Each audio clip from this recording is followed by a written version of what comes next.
Hello my dear students of class 8। तो finally आपके लिए खुशखबरी ये है कि एनसीईआरटी ने आपकी बुक्स रिलीज कर दी है।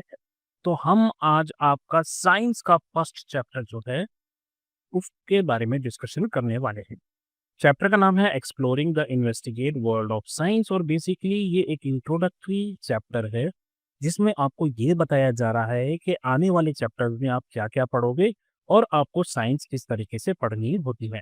तो चलिए स्टार्ट करते हैं exploring the investigative world of science. Dear young scientist, फिर से स्वागत है। हर चैप्टर के पहले पेज पर आपको कुछ प्रश्न मिलेंगे। ये किसी परीक्षा के लिए नहीं है, बल्कि ये आपकी क्यूरियोसिटी को जगाने का इन्विटेशन है ताकि आप साइंस की दुनिया को खोज सकें। पूरी का एक भाग दूसरे भाग से पतला क्यों होता है? साइड से ये पतला और बीच में से मोटा क्यों होता है?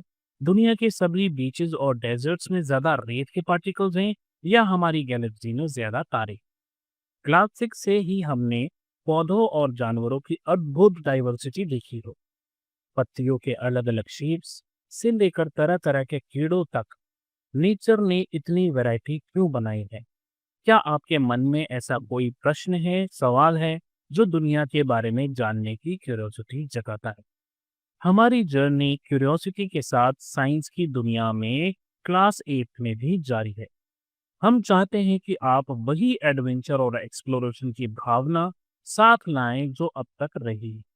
कक्षा 6 यानी क्लास 6 में हमने जाना कि साइंस की शुरुआत क्यों और कैसे जैसे क्वेश्चन से होनी चाहिए। क्लास 7th में हमने सीखा कि साइंस लगातार बदलती रहती है, हर आंसर नए क्वेश्चंस खोलता है। अब क्लास 8 में हम अगला कदम उठाते हैं, इन्वेस्टिगेटिव वर्ल्ड ऑफ साइंस में प्रवेश कर। हम नहीं चाहते कि आप सिर्फ नए फैक्ट्स याद करें, बल्कि आप ये भी सीखें कि उन्हें कैसे खोजा जाए। साइंस में इन्वेस्टिगेशन का मतलब सिर्फ कुछ देखने या सीधे कुछ सवाल पूछने से ज्यादा है। अब आप फोकस्ड क्वेश्चंस पूछ सकते हैं, सिंपल एक्सपेरिमेंट्स कर सकते हैं और ऑब्जर्वेशन से अपनी समझ को बेहतर बना करके देखें। धीरे धीरे हम सीखेंगे कि प्रश्नों की शुरुआत करके ध्यान से देखना, सोच समझकर एक्सपेरिमेंट करना और साफ साफ समझाना कैसे किया जाए। इस प्रक्रिया में आप सिर्फ स्टूडेंट नहीं बल्कि इन्वेस्टिगेटर भी बनेंगे, जैसे कि कोई यंग साइंटिस्ट। ये पजल्स हमारी डेली लाइफ की अ, जिंदगी भी हो सकती है, जैसे आटा फूलता क्यों है, या बड़े सवाल जैसे अर्थ गर्म हो रही है क्या। हर पेज के नीचे की ओर आपको एक रूट की पिक्चर दिखेगी। ये हमें नॉलेज की गहराई से जोड़ती है। और ऊपर की ओर एक काइट होगी जो हमें उड़ान और क्यूरियोसिटी की याद दिलाती है। ये दोनों सिंबल हमें सिखाते हैं कि ऑब्जर्वेशन और इमेजिनेशन दोनों की जरूरत होती है। नीचे की रेखाओं में कुछ पैटर्न भी होंगे जिनमें छुपे हैं साइंटिफिक आइडियाज। इस वर्ष हमारी इन्वेस्टिगेटिव यात्रा में हमें बहुत छोटे माइक्रोब्स, छोटे छोटे कीड़े मकोड़ों से लेकर पूरी अर्थ के बड़े बड़े मुद्दों तक लेकर जाएगी। हम शुरुआत करेंगे एक पानी की बूंद से और उसमें छिपे छोटे छोटे ऑर्गेनिजम्स की दुनिया को जानेंगे। इनमें से कुछ हमारे लिए मददगार हैं, जैसे फूड को डाइजेस्ट करने में या दवाइयाँ बनाने में मदद करते हैं। कुछ नुकसान भी पहुंचाते हैं, जैसे कि इन्फेक्शन फैलाना। लेकिन हमारे शरीर को स्वस्थ रहने के लिए क्या चाहिए, हम ये जानेंगे। हम सीखेंगे कि पौष्टिक खाना, एक्सरसाइज, दवाइयाँ और वैक्सीन कैसे हमारी रक्षा करते हैं। और ये तो बस शुरुआत है। आज के समय में साइंस हमारे जीवन को बेहतर बनाने में बहुत बड़ी भूमिका निभाता है। फॉर एग्जाम्पल, हम इलेक्ट्रिक करंट का इस्तेमाल अपने जीवन को आसान बनाने के लिए करते हैं। हीटिंग इफेक्ट से हम गर्म रहते हैं और मैग्नेटिक इफेक्ट से मोटर्स और मशीन्स चलती हैं। इन घटनाओं के पीछे फंडामेंटल फोर्सेस काम कर रही हैं। तो इलेक्ट्रिसिटी के बाद हम इन फोर्सेस को समझेंगे जिनसे चीजें तेज या धीरे होती हैं या फिर डायरेक्शंस को बदलती हैं। फोर्सेस से हम समझ सकते हैं कि गेंद ऊपर फेंकने पर नीचे ही क्यों गिरती है या ब्रेक लगने पर कार क्यों रुकती है। फिर हम प्रेशर की बात करेंगे, कैसे फोर्स किसी वस्तु पर फैली रहती है। यही फोर्स और प्रेशर ये तय करते हैं कि हवा कैसे चलती है। थोड़ा सा प्रेशर का डिफरेंस हल्की हवा बना सकता है, और अगर डिफरेंस बहुत बड़ा हो तो ये तूफान या साइक्लोन भी ला सकता है। तो ये फोर्सेस मौसम की इवेंट से जुड़ी होती हैं, जैसे तूफान, साइक्लोन, जो हमारी लाइफ, एग्रीकल्चर और सेफ्टी को प्रभावित करते हैं। हम ये जानेंगे कि हवा प्रेशर कैसे बनाती है, या पानी एक टेम्परेचर पर ही क्यों उबलता है। इसके लिए हमें चीजों के अंदर झांकना होगा। हमें ये समझेंगे कि ये चीजें किन पार्टिकल से बनी होती हैं, और वो कैसे हिलते हैं, पार्टिकल्स कैसे हिलते हैं। हमारे आसपास की हर चीज बहुत छोटे छोटे पार्टिकल से बनी होती है। सॉलिड्स में ये पार्टिकल बहुत कम हिलते हैं, मतलब क्लोजली पैक्ड होते हैं, और गैसेस में ये पार्टिकल्स आसानी से घूमते हैं। साइंस की एक जरूरी बात है चीजों को क्लासिफाई करना। हम मटेरियल्स को तीन भागों में बांट सकते हैं: एलिमेंट्स, जो कि प्योर सब्सटेंसेस कहलाते हैं और एक ही तरह के पार्टिकल से बने हुए होते हैं; कंपाउंड, जो दो या दो से ज्यादा एलिमेंट से जुड़कर बने हैं; और मिक्सचर, ऐसे मटेरियल जिनको अलग किया जा सकता है।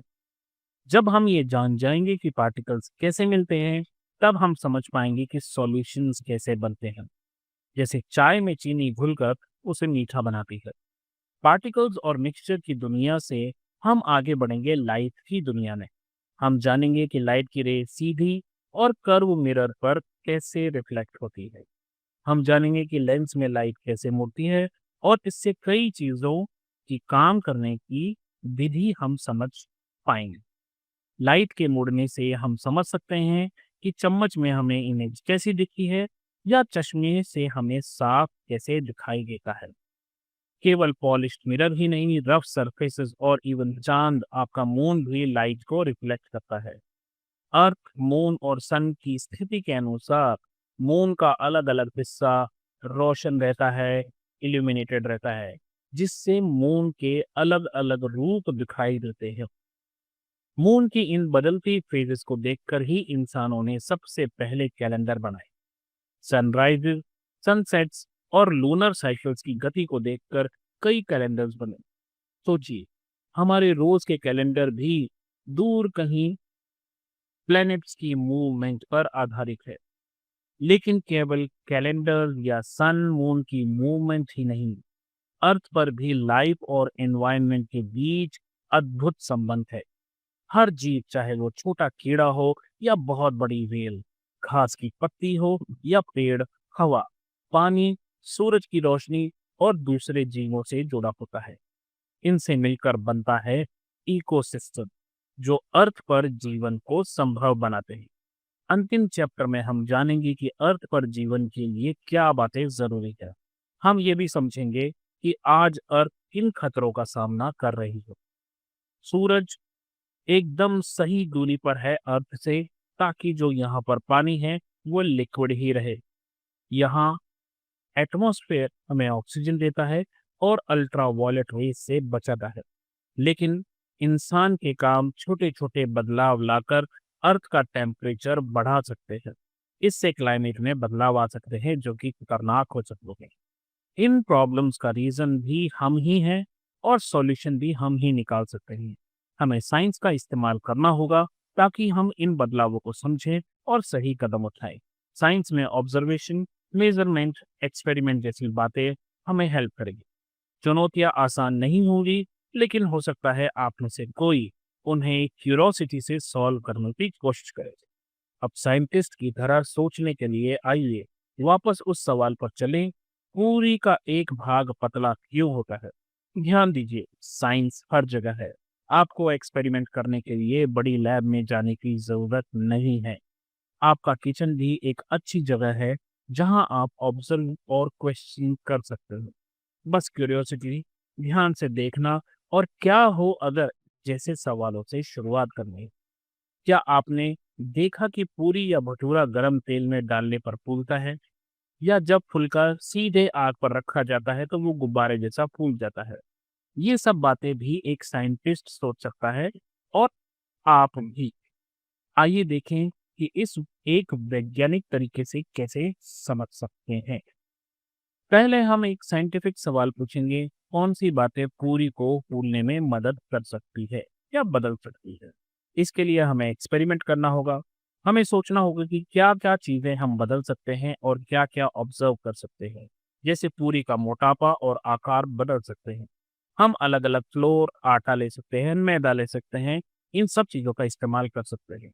हम तेल का टेम्परेचर बदल सकते हैं और पूरी का तेल अलग अलग तरीकों से डाला जा सकता है। तेल में पूरी अलग तरीकों से डाली जा सकती है। ये सारी चीज़ें वो है जिन्हें हम कंट्रोल कर सकते हैं। अब देखना होगा कि हम क्या-क्या मेज़र कर सकते हैं। जैसे पूरी फूली या नहीं, हम हाँ या ना में जवाब दे सकते हैं। कितने समय में फूली, कितने सेकंड्स लिए, मोटी पूरी में भी एक पतली परत बनती है क्या? अच्छा ये रहेगा कि हर बार सिर्फ एक ही चीज़ बदले, बाकी सब चीज़ें एक जैसा रखें। जैसे अगर हमने तेल का टेम्परेचर बदल दिया है, तो पूरी का साइज और थिकनेस एक जैसी रखें। साथ ही अपने ऑब्जर्वेशन को लिखते रहना चाहिए। क्या तेल छीटा, बदबू आई या धुआं हुआ? एक एक्सपेरिमेंट के बाद आपको और भी सवाल आ सकते हैं, जैसे क्या ताज़ा आटे की पूरी ज़्यादा फूलती है? अगर पूरी में छेद कर दे तो क्या होगा? साइंस में एक्सपेरिमेंट्स ऐसे ही किए जाते हैं, चाहे छोटे हों या बड़े। इसे ही कहते हैं सिस्टमैटिक इन्वेस्टिगेशन। और जानकर हैरानी होगी कि पूरी के फूलने की ये प्रक्रिया अभी भी पूरी तरह से समझी नहीं गई है। तो फिर पूरी का फूलना हो या चांद का घटता उजाला, आपकी ऑब्जर्वेशन ही आपके साइंस के सफर की राह दिखाएगी। Happy investigating. तो दोस्तों यहीं पर आपका ये चैप्टर खत्म होता है। उम्मीद करता हूँ आपको चैप्टर समझने में कोई दिक्कत नहीं हुई होगी। ये सिर्फ इंट्रोडक्टरी चैप्टर है। आगे के चैप्टर्स आपको अगले वीडियो में मिलेंगे। तो अभी के लिए बस इतना ही। अपना ध्यान रखें, मम्मी पापा का कहना माने और जब भी कोई प्रॉब्लम हो तो नॉक कीजिए और बोलिए हेलो अध्यापक। Take care, bye bye, have fun, all the very best.